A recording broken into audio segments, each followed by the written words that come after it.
Media మిత్రులకు నమస్కారం.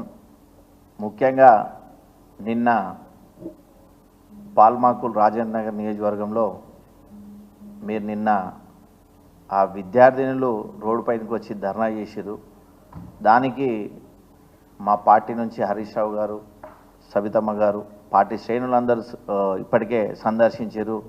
వాళ్ళ బాధలు ఏందనేది మీడియా ముఖంగా అందరూ చెప్పారు.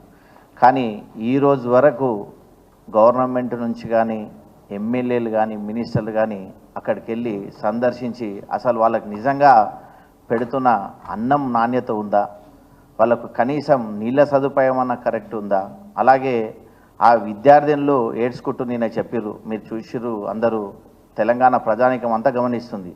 అంటే వాళ్ళను సంబోధించే భాష కూడా ఒక చెప్పుకోలేని పరిస్థితిలో ఉంది. అంటే ఈరోజు గవర్నమెంట్ ఏం చేస్తుంది అనేది ఒక్కసారి ఆలోచించాలి. ఎందుకంటే ముఖ్యమంత్రి గారు కనీసం చదువుకునే పిల్లలకు నాణ్యమైన ఫుడ్, నాణ్యమైన అన్నం పెట్టలేకపోతురు, తాగడానికి మంచినీరు ఇవ్వలేకపోతురు. అంటే ఎంత దౌర్భాగ్యమో చూడండి. నిన్న ప్రెస్ మీట్లో మీరు ఒకసారి చూడండి, ఒక అధికారిని చెప్తుంది అంటే మీకు బడ్జెట్ పెట్టలేదు అని చెప్పి. అంటే కనీసం తినడానికి బడ్జెట్ కూడా పెట్టలేదు, దౌర్భాగ్యమైన పరిస్థితిలో ఉందా ఈ తెలంగాణ గవర్నమెంట్ అని చెప్పి ఒక్కసారి మీడియా ముఖంగా తెలియజేస్తున్నాం.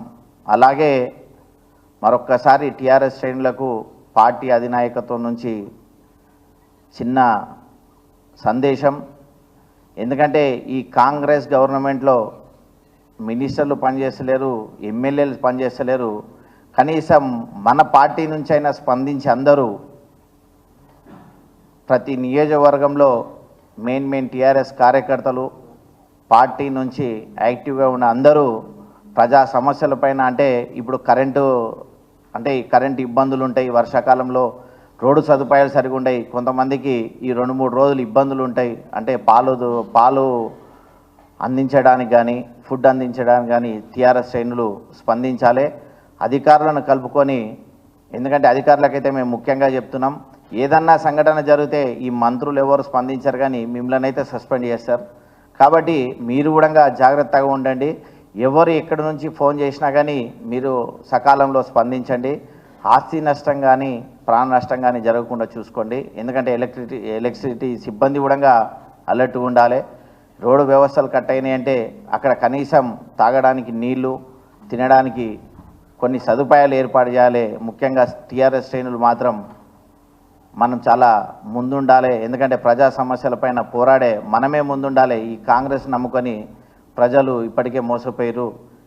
ఇప్పటికైనా మనం దగ్గరుండి మనం చూసుకొని తెలంగాణ ప్రజలు మనోభావాలు దెబ్బతినకుండా, అలాగే నిన్న జరిగిన సంఘటనలు ఏదైతే పాల్మాకులో జరిగిందో అట్లా రోజొక స్కూల్ రోడ్ల పైనకి వస్తుందంటే మరొక్కసారి ముఖ్యమంత్రి గారు దీనిపైన స్పందించాలి, మంత్రులు స్పందించాలి. కనీసం ఆ ఫుడ్ వ్యవస్థ పైన ఉన్న మీరైనా, అంటే మేము స్పందిస్తే కూడా మీరు ఇంకా స్పందిస్తలేరంటే అలాగే విద్యార్థుల మీద మీకు ఎంత శ్రద్ధ ఉందో ఒకసారి ఆలోచించుకోవాల్సిన అవసరం ఎంతైనా ఉంది. Thank you.